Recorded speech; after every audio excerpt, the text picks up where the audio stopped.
Welcome to the sixth session of this fourth module, in which we will talk about a simple problem on belt drives and a small derivation is there. Let us concentrate. For a flat belt, let the T1 we have discussed what is the creep and the slip, two important factors which influence greatly on the performance of a belt drive. Slip is something which happens because of the insufficient friction between the belt surface to the pulley surfaces, whether it may be driving or a trigger. That is the insufficient friction. Whereas the creep does occurs mainly because of the the difference in the forces, that is the tight side and the slack side. The tensile forces or the tight forces, uneven distribution of the forces, uneven distribution of the forces or an exposure of the belt leads to the formation of creep. Okay, both should not occur. Slip reduces the transmission losses, that means it increases the transmission loss and reduces the power transmission, whereas the creep also it reduces the life of the belt, thus it also reduces the efficiency of the belt drives. Okay, now let us come back to this flat belt. If you take this T1 is the tension on the tight side and T2 is the tension on the slack side.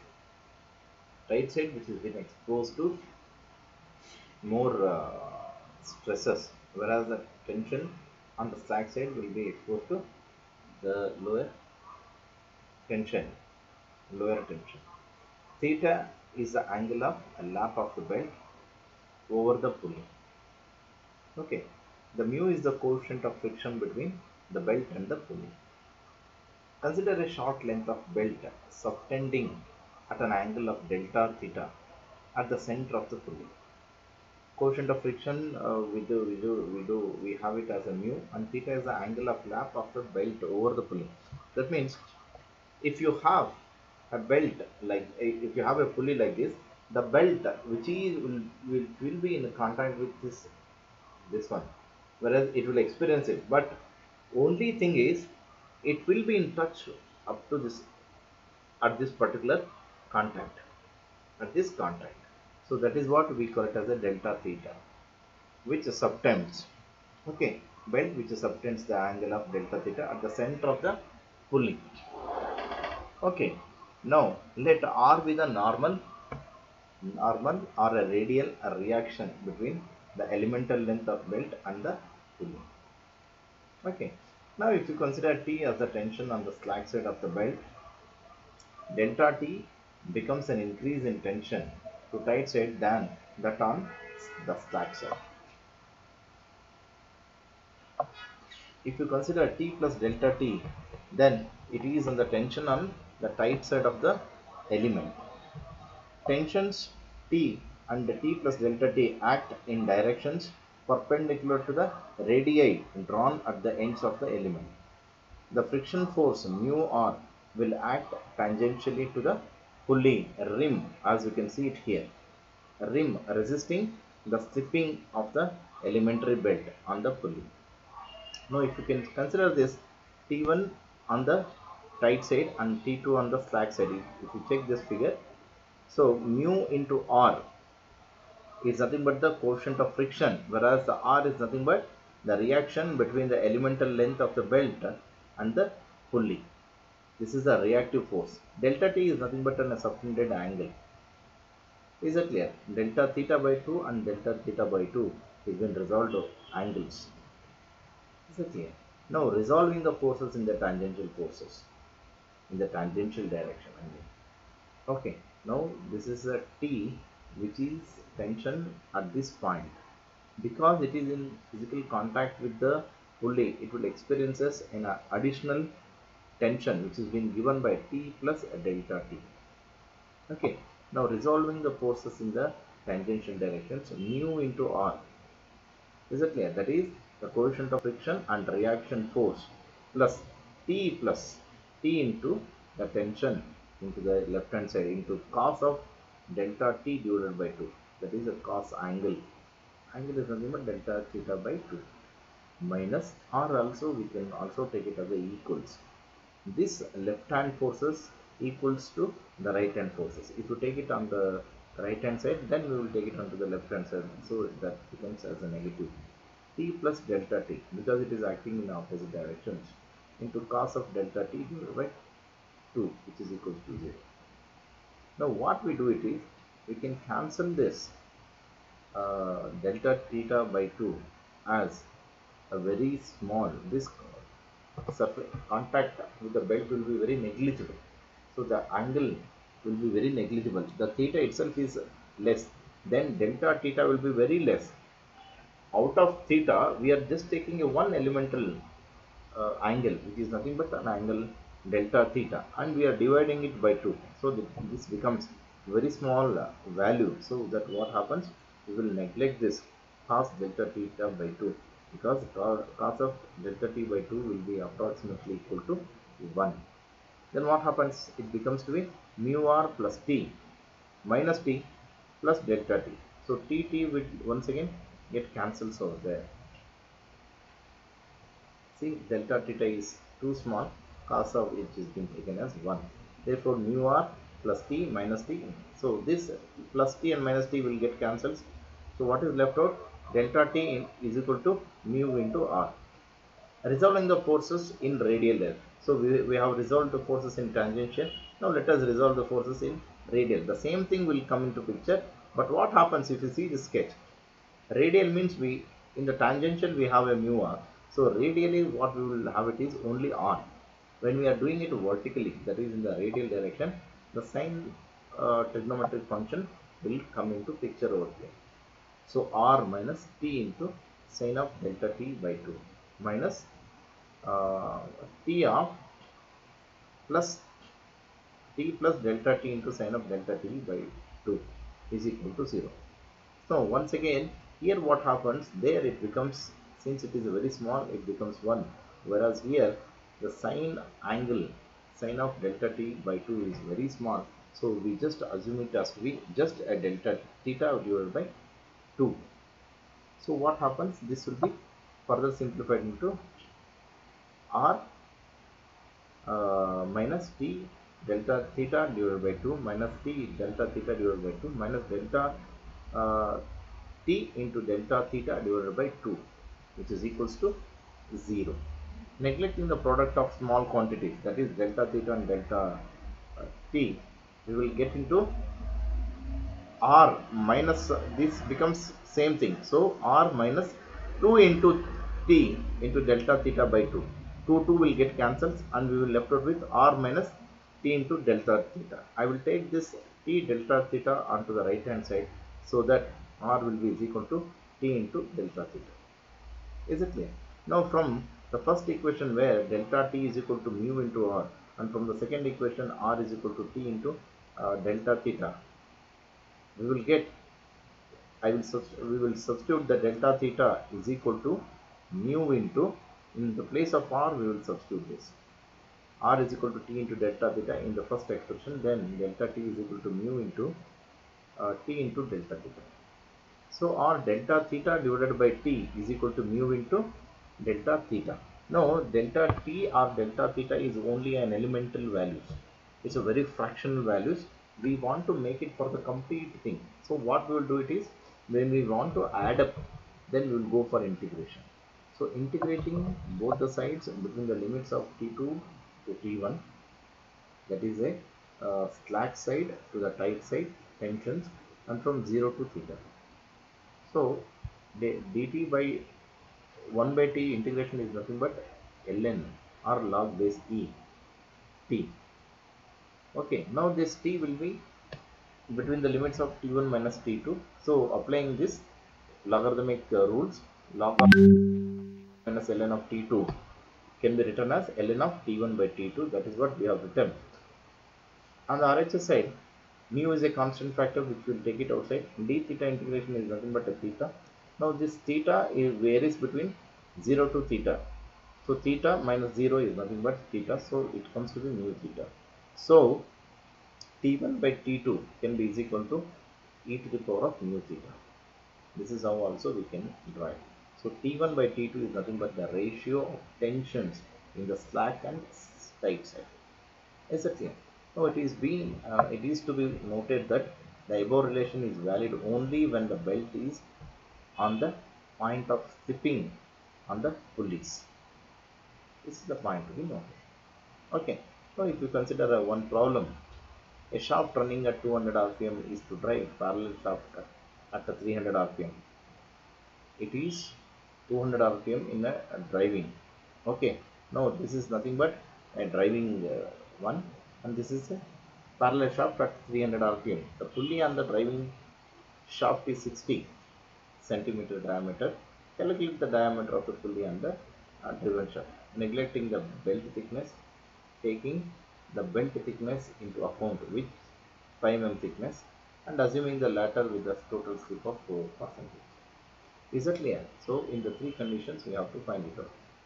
First of all, let us take the given data where the speed of the driving pulley is 200 rpm, the speed of the driven pulley is 300 rpm, the diameter of the driving pulley is d1, and the diameter of the driven pulley, it is not given, we have to find it out. But uh, for the first condition, the belt thickness T is equal to 0. For the second condition, T is equal to 5 mm, or we also take it as a 5 into 10 power of minus 2. I'm sorry, 5 by 10 centimeters, or also we can take it as 5 into 10 power of minus 3 meters. Since diameter is given it in centimeter, let us take it as the same thing. And slip is 4%. In the first condition, what is high? What he just asked us to find out is the belt thickness. So D2 is equal to diameter of the pulley of a driven shaft. So we know this, the ratio that we have already discussed. N2 by N1 is equal to D1 by D2. We have already discussed in the previous session. So D2 is equal to N1 by N2 into D1. So 200 by 600 into 60 will give rise to 40 centimeters of the driven pulley. So if you can observe here, the driving pulley diameter 60, whereas the driven pulley is 40 centimeters. So what is happening? The speed is been increasing. Is that clear? That is what I just wanted to concentrate over here.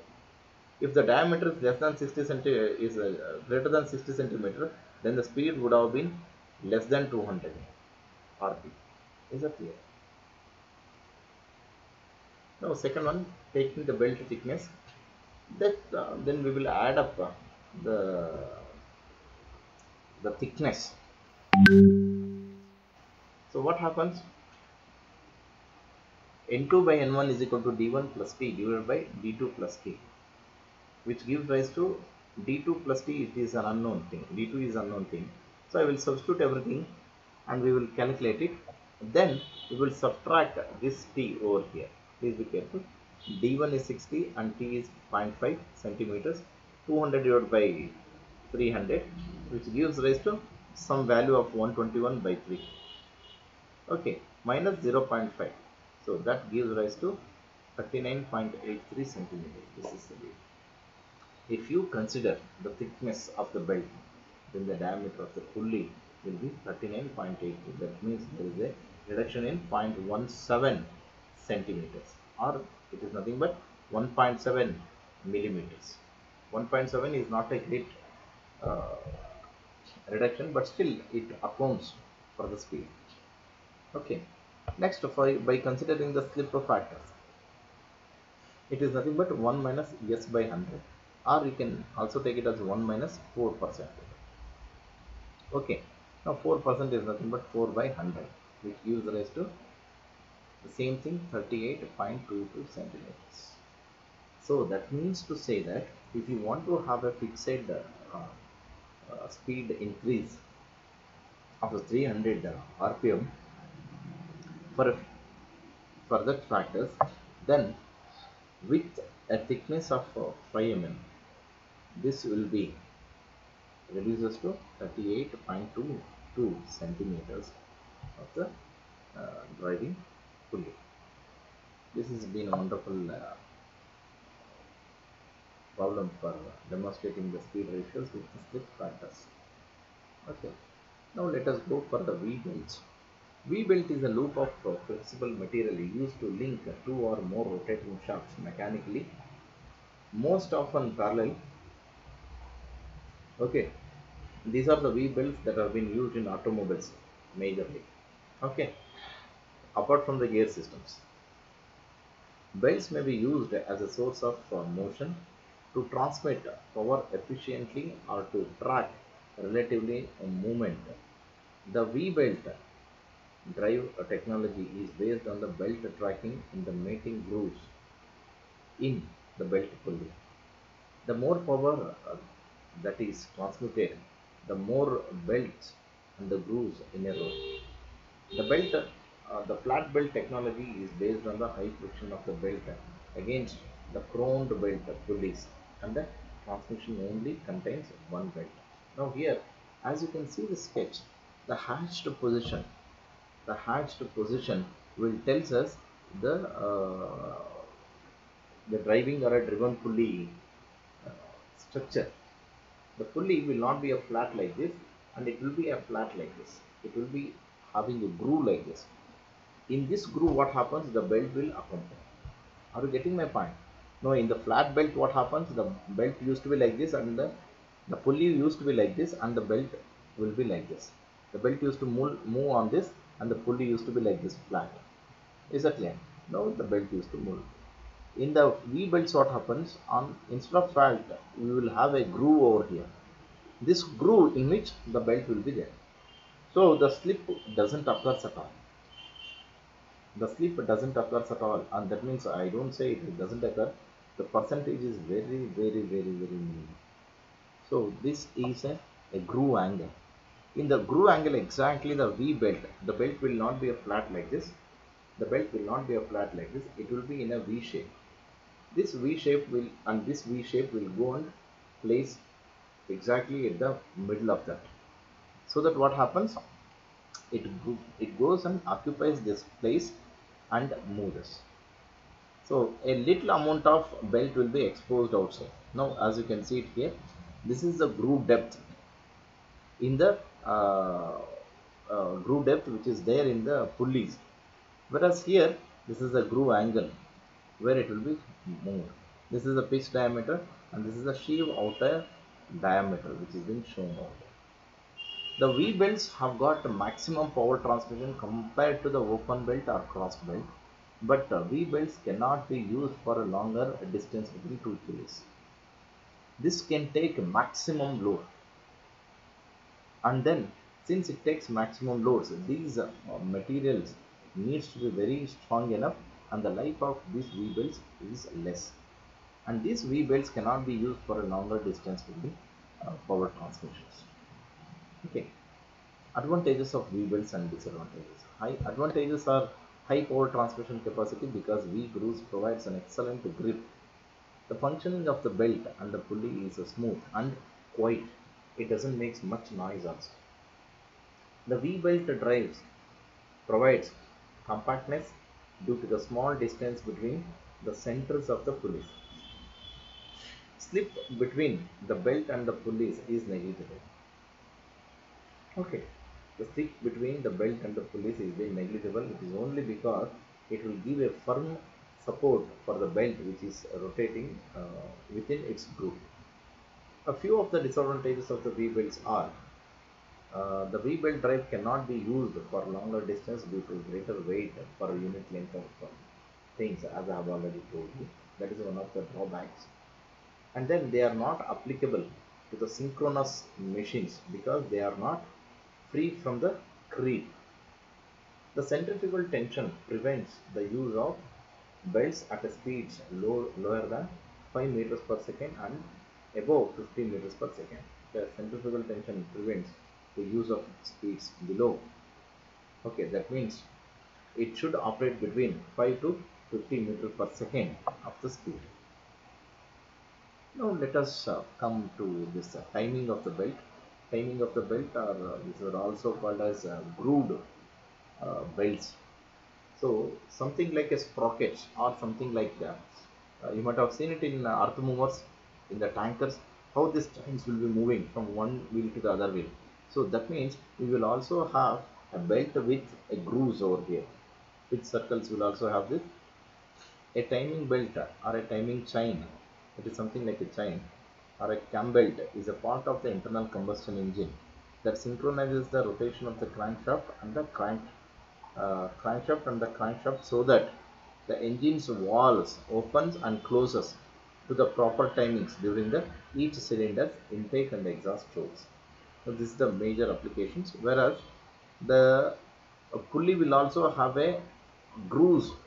It will have a it will have an it will have a teeth like a gear. It will also have a teeth. Whereas the belt, inner portion of the belt will also have a sprockets like this. Sprockets is something like an expand, where this sprockets and this teeth will completely meshes and makes a firm grip motion. This is what we call it as a trapezoidal tooth profile. This is called as a belt pitch, and circular pitch will also be there. Okay, timing belt is a very precision registration and timing with no loss of high torque carrying capability. Minimal vibrations and chordal effects. So it will absorb most of the vibrations. So it is very noiseless. Positive slip proof engagement, wide speed range, especially important when the entire speed range is developed from the single source. Virtually no elongation due to wear. Is that clear? No elongation is not only because we will have a teeth-like structures. So it just goes and occupies that things. So the disadvantages of the timing belt drives is nothing but high cost. Timing belt has an internal teeth so that the belt have a large manufacturing cost. Timing belt drives is not economical. It is more costlier than any type of the belt drive systems. Overloading problems when higher load is applied on the timing belt. Driven drive them, this belt is will fail. Timing belt has no protection against overloading. That is the major drawback, and it is a special design, so it requires a lot of expenses. Okay, now let us talk about the gear drives, the last topic in the fourth module. A gear is a rotating circular machine part having cut teeth, or in the case of cog wheel or gear wheel, inserted teeth which mesh with other toothed part to transmit the torque. The gear may also be known as informally as a cog. Geared devices can change the speed, torque and direction of the power source. Gear drives are packaged units used for a wide range of power transmission applications. They are used to transmit power to a driven piece of machinery and to change or modify the power that transmitted. Okay, now this gears, apart from the belt drives or the chain drives, it will not be existed. It will be in a physical contact with the driving and driven gears. So it will be like there are different types of gear systems are there. One of the most popular one, as even you can see, you can see this in the sugarcane making machines also. You can, because it has been exposed outside. So you can see this gears which are meshing each other. So there will be a completely physical contact. When you go for a chain or a belt drive, the driven gear and driving gear will not be in a physical contact. It will be in contact with only through the belt or a chain. Whereas here, spur gear, any gears will take more load. And when it comes to the power transmission, gears are the topmost or the maximum power transmission can be taken place with the use of gear systems. That is why in almost all the vehicles they use only the gear, not only the means of transport, the transporting the power. One of the type is a spur gear. Spur gears are the type of cylindrical gears with the shafts that are parallel and coplanar. Coplanar means they are in the same plane, not in a different plane. Now as you can see this figure, this is what which indicates one is a driving gear and the other one is a driven gear. Okay, coplanar, and the teeth are straight. The teeth are very straight like this, not inclined or helical. Okay, and the oriented parallel to the shafts. They are arguably the simplest and most common type of gear, easy to manufacture and suitable for wide range of applications. Spur gears are a cylindrical shaped toothed components used in industrial equipments to transfer mechanical motion as well as control speeds, power and torque. These simple gears are cost effective, durable, reliable and provide a positive constant speed drive to the facilitate to provide a facilitate daily industrial operations. Now even in this domestical applications also they use it, as I just told you, in the sugarcane mills juices extraction. Okay. Now this is a helical. Now as you can see it here, the driving and the driven gear teeth are not straight. They are helical or they are curved. They are in a curvature. Okay. Now this helical gears, they are able to transmit rotation smoothly with the less vibration and noise and therefore are suitable for high speed rotations. However, since the force perpendicular to the tooth surface, the normal load, contains a component in the direction of the gear axis. It creates axial thrust requiring the thrust. So this will have a smooth operation compared to the spur gears. That is a major advantage of this helical gear, and they makes very less noise and smooth operation will be there. Now these are not coplanar. Now as you can see this is a bevel gear. Bevel gears are used in a different drives which can transmit the power to two axles spinning at different speeds. That means if the drive is rotating like this, it can transmit the power in a perpendicular direction, not in the same direction. It is in a perpendicular direction. This is in a different plane and this is in a different. This is in the X plane and this may be in the Y plane. So that is the beauty of this, the bevel gears, such as those on a cornering automobiles. Bevel gears are used as the main mechanism for a hand drill. Bevel gears are gears where the axis of the two shafts intersect and the tooth bearing faces of the gears themselves are conically shaped. They are in a conical shape, not even in the flat also. They are something like a conical, something like this. Okay, they are in the conical shape. Bevel gears are most often mounted on shafts that are 90 degrees apart, but can be designed to work at each other angles as well. The pitch surface of the bevel gear is a cone. Is a cone. Now, worm and worm gear. Worm and worm gear. Whereas here, a rotation motion. This is what a worm gear is, a gear arrangement in which a worm, which is a gear in the form of a screw. As you can see it at the top of the figure, it is something like a screw. Okay, measures with a worm wheel, which is similar in appearance of the spur gears. So it just appears like a spur gear and this is like a screw. Like other gear arrangements, a worm gear can reduce a rotational speed and transmit higher torque. A worm drive is a gear arrangement in which a worm meshes with a worm wheel. The two elements are also called as a worm screw or a worm gear. The terminology is often confused by imprecise use of the term worm gear to refer to the worm wheel or the worm drive as a unit.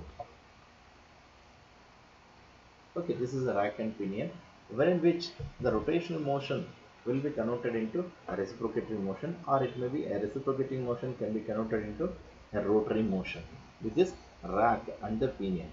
Now this is the circular one, what we call it as a pinion, and the one flat one which we call it as a rack. A rack and pinion is a type of linear actuator that comprises a circular gear, that is a pinion, engaging a linear gear, that is called as a rack, which operate to translate rotational motion into linear motion. A rack and pinion drive can use both straight and helical gears. That is the use of this. Velocity ratio of the gear drives. Velocity ratio are calculated by dividing the driver gear by the driven gear. The driver gear or the pulley is the one connected to the power. Example, the pedals on the bicycles and the motor. And to calculate the speed of the driven gear, multiply the speed of the driver gear by the velocity ratio, similar to our belt drives only. Advantages of gear drives: it is positive drive, hence velocity remains constant. Provisions for changing velocity ratios can be made with the help of different gearboxes. Its efficiency is very high. It can be used even for low speeds. It can transmit high torque values. It is compact in construction. Say for example, there are two gears with the same number of teeth, not diameter, same number of teeth. Then this speed will be same. In cars or in automobiles also, if you want to go for a higher gear, second gear, so this diameter, this will be disengaged and it will be coupled with a neutral gear will be coupled with a first gear, then it will move with certain speed. The second gear will be much lesser. Is it clear? So see, this is how the gear systems will be changed. Disadvantage of the gear drives: they are not suitable when the shafts are distant, that means the distance far away. At high speeds, noise and vibrations happens. It requires a lubrication, and it has also has no flexibility. We have the different polymers and all those things that are given in the study materials. You can go through it, different types of materials also.